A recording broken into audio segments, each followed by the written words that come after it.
Market Mantra. Market Mantra. Market Mantra. Market Mantra. Market Mantra.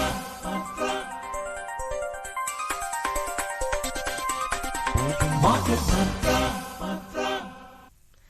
नमस्कार। आर्थिक खबरों के कार्यक्रम मार्केट मंत्र में आपका स्वागत है। जैसा कि हम सब जानते हैं, सोमवार को नेक्स्ट जनरेशन जीएसटी सुधारों को देश में लागू कर दिया जाएगा। इसलिए आज के इस विशेष कार्यक्रम में हम केवल जीएसटी से जुड़े प्रश्नों को ही शामिल करेंगे।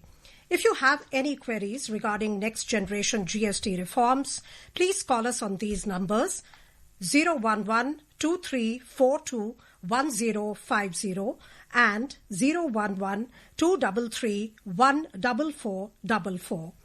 विशेष तौर से जीएसटी सुधारों पर चर्चा और आपके प्रश्नों का जवाब देने के लिए वित्त मंत्रालय से 3 अधिकारी आज हमारे बीच हैं। Amrita Titus director, Roshan Kumar under secretary और मोहम्मद आदिल अशरफ अंडर सेक्रेटरी। आर्थिक विश्लेषक शरद कोहली भी इस कार्यक्रम में शामिल हैं। आप सभी का मार्केट मंत्र में हार्दिक स्वागत है। बहुत बहुत धन्यवाद सोनू। और अब लेते हैं आज के प्रमुख समाचार। प्रधानमंत्री नरेंद्र मोदी ने कहा कि वर्ष 2047 तक भारत का अपने वैश्विक समुद्री व्यापार को तिगुना करने का लक्ष्य है। प्रमुख घरेलू बाजार सूचकांक लगातार तीसरे सप्ताह बढ़त में रहे। सेंसेक्स और निफ्टी 0.8% से अधिक की वृद्धि दर्ज करने में कामयाब रहे और यूएस फेड द्वारा ब्याज दर में 25 आधार अंकों की कटौती के बाद अमरीकी शेयर बाजारों में साप्ताहिक तेजी हुई दर्ज। शुरुआत करते हैं अपनी पहली खबर से। Prime Minister Narendra Modi said the country aims to triple its share in global maritime trade by 2047 while addressing the Samudra Se Samriddhi program in Bhavnagar today. Unveiling his government's vision to make India a maritime superpower, the Prime Minister inaugurated and laid the foundation stone for multiple projects worth over rupees 32,000 crore. Additionally, the PM virtually dedicated 21 memorandums of understanding worth rupees 66,000 crore facilitated by the Ministry of Ports, Shipping and Waterways. Bharat को दुनिया की एक बड़ी समुद्री शक्ति बनाने के लिए 3 और बड़ी स्कीम्स पर भारत सरकार काम कर रही है। इन 3 योजनाओं से शिप बिल्डिंग सेक्टर को आर्थिक मदद मिलने में आसानी होगी। हमारे शिपयार्ड्स को मॉडर्न टेक्नोलॉजी अपनाने में मदद होगी और डिजाइन और क्वालिटी सुधारने में भी बहुत मदद मिलने वाली है। इन पर आने वाले वर्षों में 70,000 करोड़ रुपए से ज्यादा खर्च किए जाएंगे। और अब हमारे आज के पहले कॉलर हमारे साथ जुड़ गए हैं। दिल्ली से धर्मवीर है। आपका बहुत बहुत स्वागत। सवाल पूछिए। नमस्कार सोनू जी। नमस्कार जी। एक्सपर्ट को नमस्कार और कार्यक्रम बनाने वाले प्रस्तुतकर्ता को विशेष तौर पर धन्यवाद देंगे क्योंकि आज इस कार्यक्रम को विशेष तौर पर लाए जी। क्या जानना चाहेंगे आप? जागरूकता के लिए आप लोगों की आकाशवाणी की बहुत बहुत मेहरबानी। मैं ये पूछना चाहूंगा हमारे एक्सपर्ट से कि सरकार ने इतनी मेहनत करके ये जीएसटी ला रहे हैं और सरकार क्या कोई ऐसा कस्टमर केयर नंबर, ऐसा कोई हेल्पलाइन नंबर बनाएगी कि जिससे कस्टमर को कोई भी परेशानी हो तो वो उस पे बात करे और अपनी समस्या का हल कर ले। मैंने 2 सवाल करे थे डीलर से कि एलईडी टीवी का रेट 28 से 18 हो रहा है। कहता नहीं ज्यादा नहीं हो रहा, 2-3% ही हो रहा है। वॉशिंग मशीन का कहता उसको तो हो ही नहीं रहा क्योंकि समाचारों में आप लोग बताते रहते हैं कि ये 2 आइटमों पे जरूर 28 से 18 होने जा रहा है। इसके लिए आप लोगों की क्या राय है? शरद जी। धर्मवीर जी, बहुत अच्छा सवाल है और ये सवाल बार बार जब से घोषणा हुई है जीएसटी के इन घटी हुई दरों की सबके मन में बार बार आ रहा है। देखिए, बिल्कुल सरकार ने ये हिदायत दी है और हमारा सौभाग्य है कि हमारे साथ आज 3 वित्त मंत्रालय के अधिकारी भी हैं जो इस समय कार्यक्रम में मौजूद हैं और सरकार ने अपनी तरफ से हिदायत दी है सभी ट्रेड एसोसिएशंस को, सभी बिजनेसेस को कि वो इस जीएसटी का लाभ, इसकी जो मंशा है वो लोगों तक पहुंचे। फिर भी अगर आपके पास कोई कोई आपको लगता है कि कोई व्यक्ति इसका फायदा उठाने की कोशिश कर रहा है, कोई व्यक्ति ये ग्राहकों को नहीं पास ऑन कर रहा है, तो मैं आपकी जानकारी के लिए बता दूं कि एक कंज्यूमर प्रोटेक्शन अथॉरिटी होती है जो नेशनल कंज्यूमर कमीशन के अंतर्गत आती है। उसमें आप कंज्यूमर प्रोटेक्शन हेल्पलाइन.gov.in पर जाएं और आप उसकी कंप्लेंट दर्ज करा सकते हैं। इसको फॉलो अप करने के लिए धर्मवीर जी, आप एक टोल फ्री नंबर भी है जो सभी श्रोता मैं चाहूंगा कि नोट कर ले, 1800-114000। मैं हिंदी में बोलता हूं, 1800-114000। आप जो ऑनलाइन अपनी कंप्लेंट दर्ज कराते हैं तो उसको दें। बाकी जहां तक बात मार्केट की है, मुझे लगता है जिन आइटम्स पे कंपटीशन है वहां पर ऑलरेडी आप देखेंगे कि लोगों ने अपने इश्तेहार निकालने शुरू किए, उन्होंने रेट कम कर दिए हैं। फिर भी मैं आपको ये सलाह दूंगा, और सभी श्रोताओं के लिए, मेरे जो आज 7 पैनलिस्ट हैं उन सब की इजाजत से मैं ये कहना चाहूंगा कि आप कोई बड़ी चीज अगर लेने जा रहे हैं तो मैं आपको सलाह दूंगा, कल संडे है, आप अपने संडे का अच्छी तरह प्रयोग करिए। घूमना भी हो जाएगा मार्केट में इसी बहाने, और इसी बहाने आपका काम हो जाएगा। आप जाके पहले मंडे को ये इफेक्टिव होगा, कल आप उसका रेट पता कर लें, और रेट पता करके आपको जो सूची है, जो रेट कम हुए हैं, किसी चीज का 28 से 18 हुआ है, किसी चीज का 18 से 5 हुआ है, किसी 12% हट गया है, वो 5 में आ गया है, वगैरह वगैरह, तो आपको वो सूची ऑनलाइन उपलब्ध है। आप उसको गूगल करके बड़े आराम से निकाल सकते हैं और आप रेट का अंदाजा लगा सकते हैं। और मैं एक और सलाह दूंगा धर्मवीर जी, और क्योंकि मैं क्षमा चाहूंगा थोड़ा सा इस जवाब को लंबा कर रहा हूं, क्योंकि ये सभी का सवाल होगा और एक से सब तक पहुंच जाएगा। आप एक से ज्यादा जगह भी जाकर इस रेट्स को पता करें। तो क्या होता है, मान लीजिए कोई डीलर या दुकानदार या वेंडर शरारत कर रहा है, या वो उसके मन में ये आ रहा है कि मैं इससे प्रॉफिट कर लूं, तो आपको तुरंत पता लग जाएगा। तो जो अक्सर हमने देखा गृहिणियां करती हैं, वो 3-3, 4-4 दुकान पे जाके पूछती हैं। हम लोग बल्कि कभी कभी उनको बोला जाता है आप इतनी जगह क्यों पूछ रहे हैं। आज वो जो टेक्निक है वो काम आने वाली है। तो कल संडे का सदुपयोग करिए। और फिर भी अगर आपको लगता है कि किसी ने, जैसे आपको किसी ने कहा कि नहीं वॉशिंग मशीन पर नहीं है, ऐसा नहीं है, क्योंकि व्हाइट गुड्स सब 28% में थे, अब वो 18 में आ गए हैं। ये हो नहीं सकता कि वो कम करे। तो अगर आपको स्पष्ट तौर पे नजर आता है कि किसी ने आपको नहीं पास ऑन किया, तो आपको जो मैंने कंज्यूमर हेल्पलाइन की वेबसाइट बताई है और आपको जो फोन नंबर बताया, वहां जाके कंप्लेंट करें।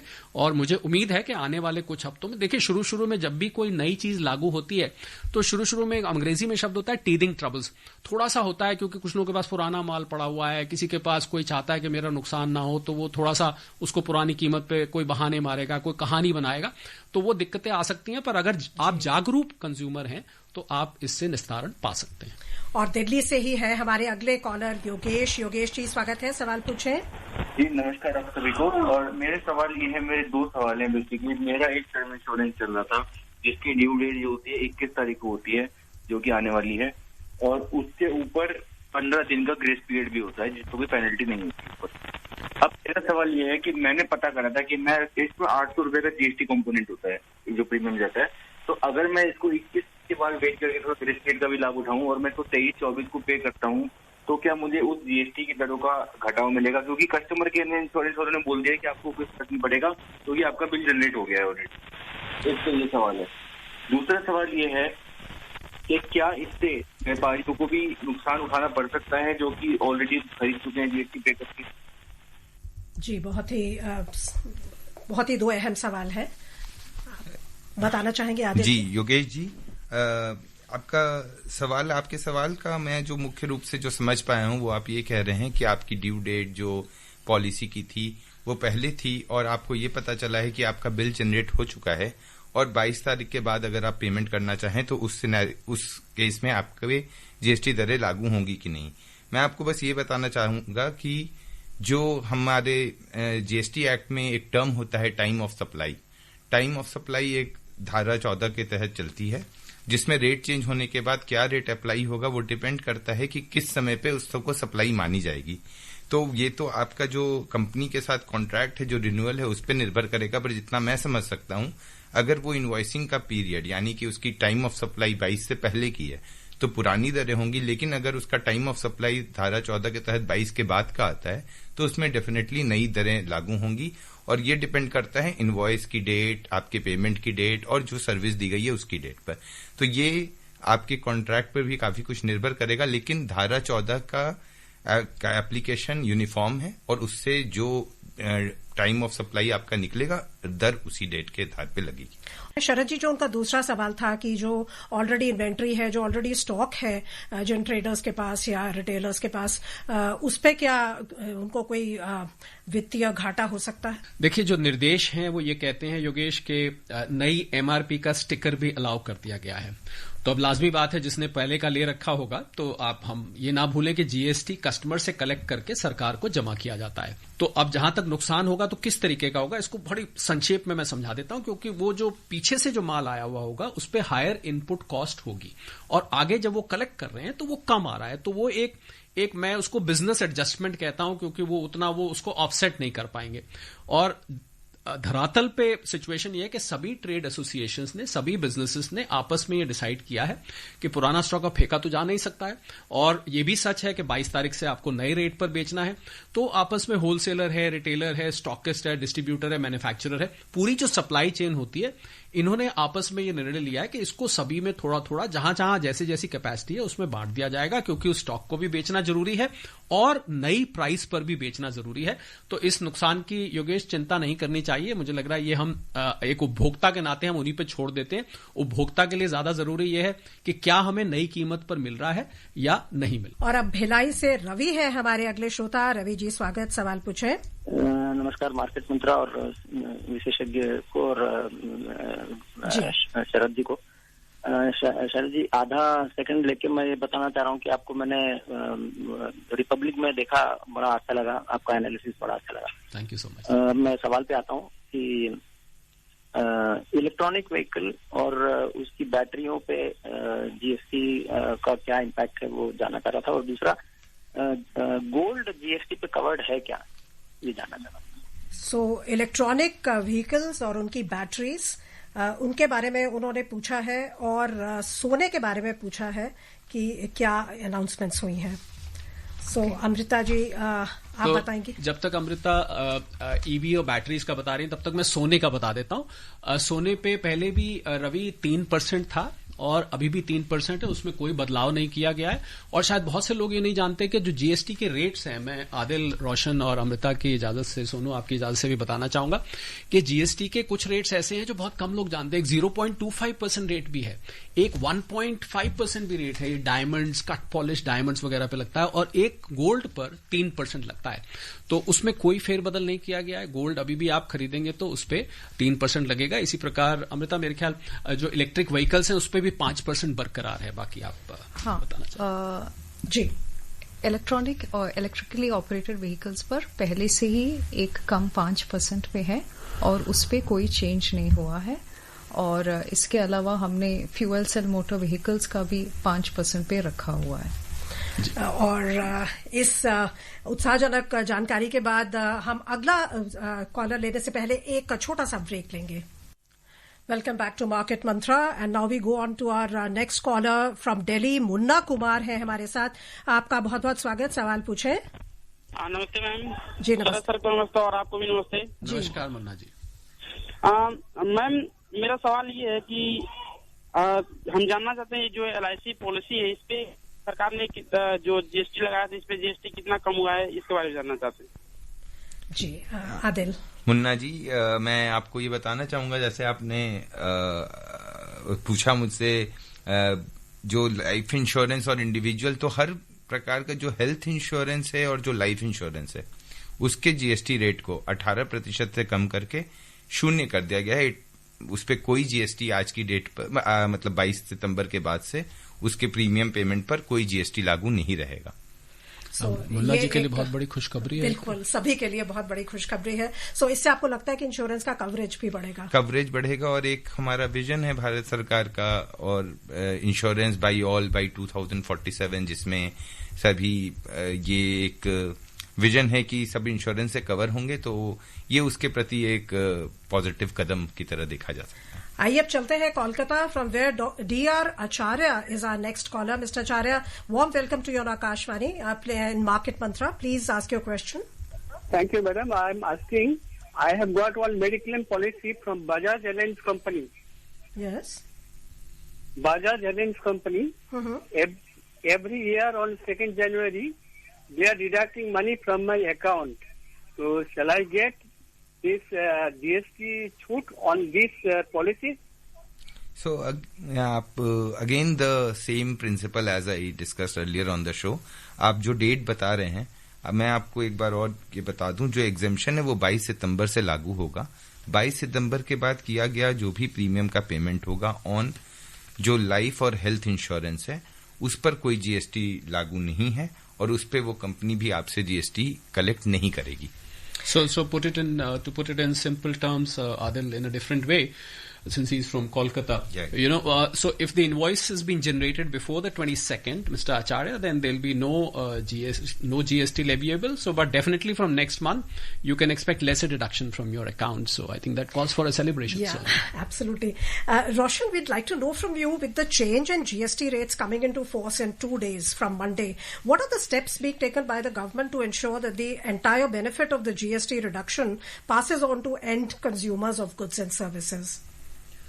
जीएसटी के रिडक्शन के लिए गवर्नमेंट ने जो गाइडलाइंस बनाई है, इसमें हमने ये चेंज किया है कि अब रजिस्ट्रेशन जो है हम इसमें आसान कर दिए हैं. साथ में हम छोटे व्यापारियों के लिए रिफंड की सुविधा भी दे रहे हैं, जिससे कि अगर वो एक्सपोर्ट करते हैं, पहले जो है 1000 रुपए से कम का अगर एक्सपोर्ट करते थे विद पेमेंट तो उन्हें रिफंड नहीं दिया जाता था.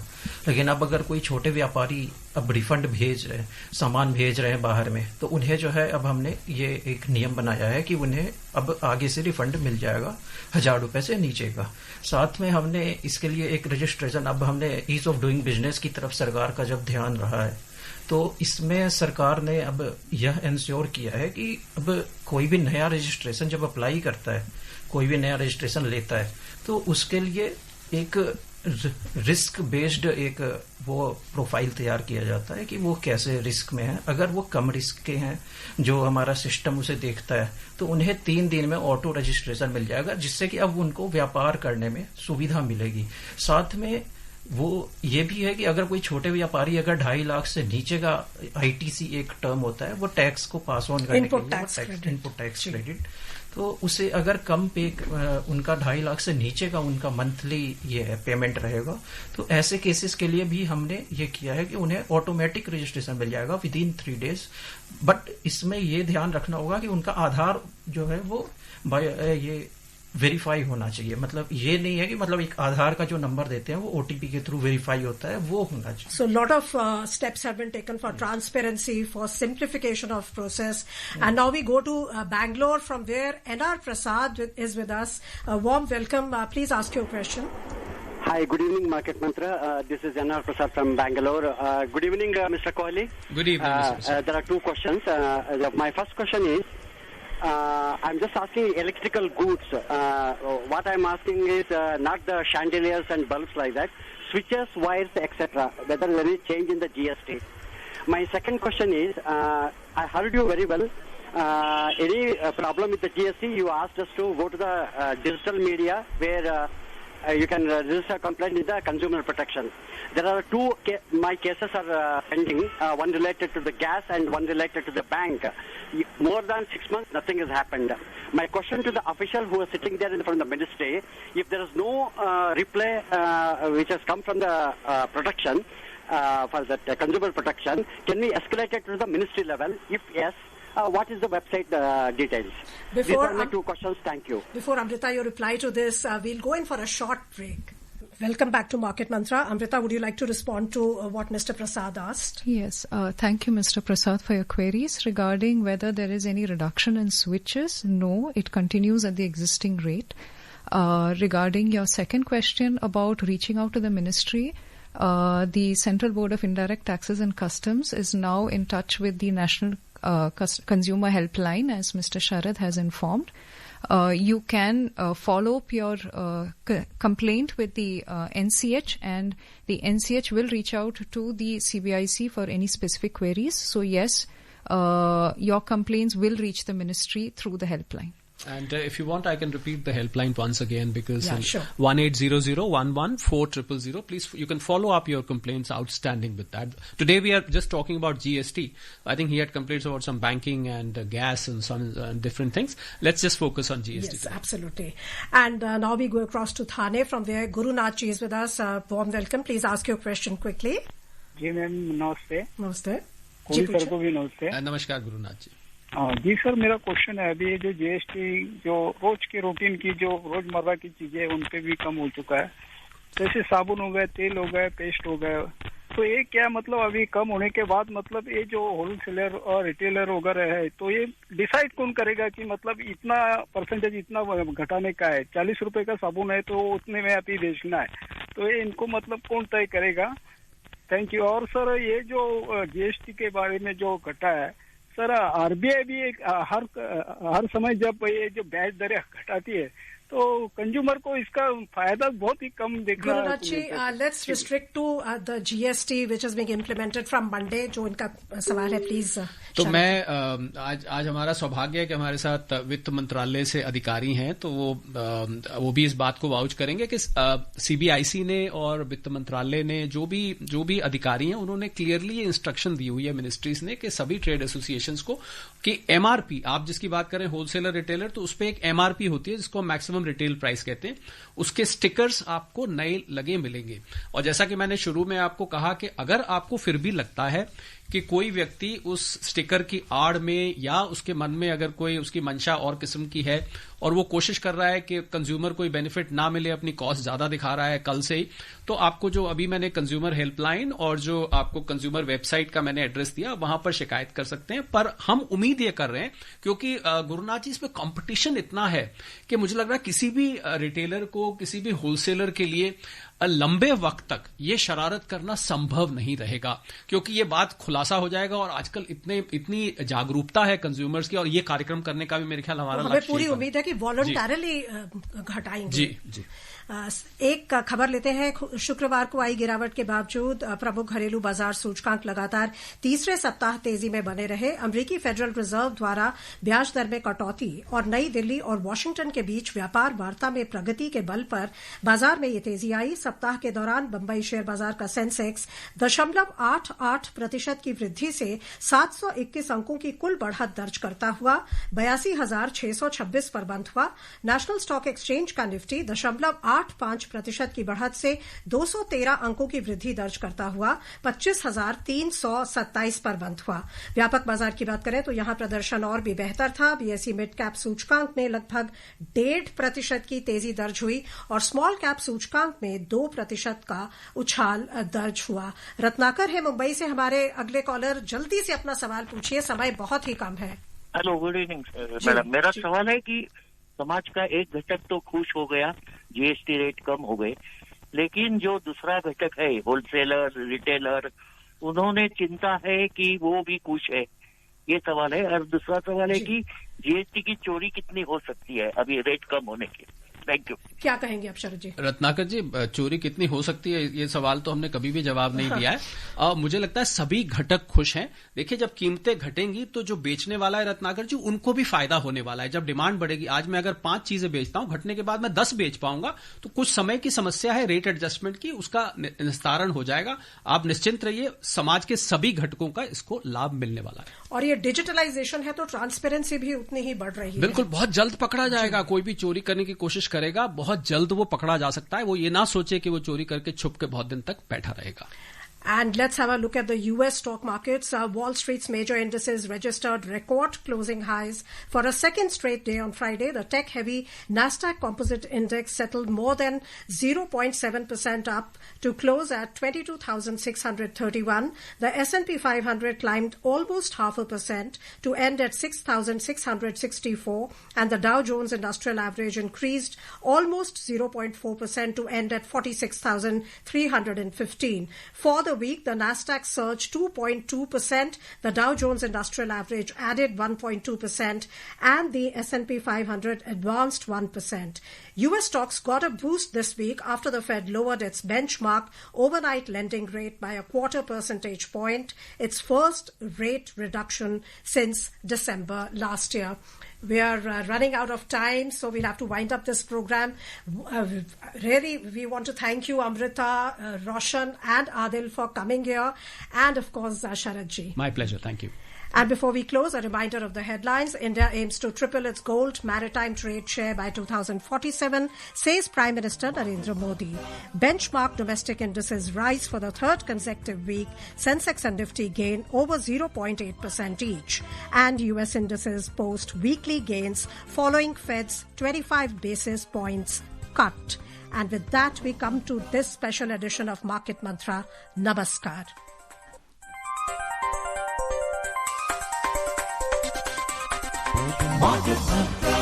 इस कार्यक्रम में विशेषज्ञों द्वारा व्यक्त विचार उनके अपने हैं, आकाशवाणी के नहीं। आकाशवाणी अपने श्रोताओं को सलाह देता है कि निवेश का निर्णय करने से पहले स्वयं रिसर्च करें या किसी पंजीकृत सलाहकार से राय लें।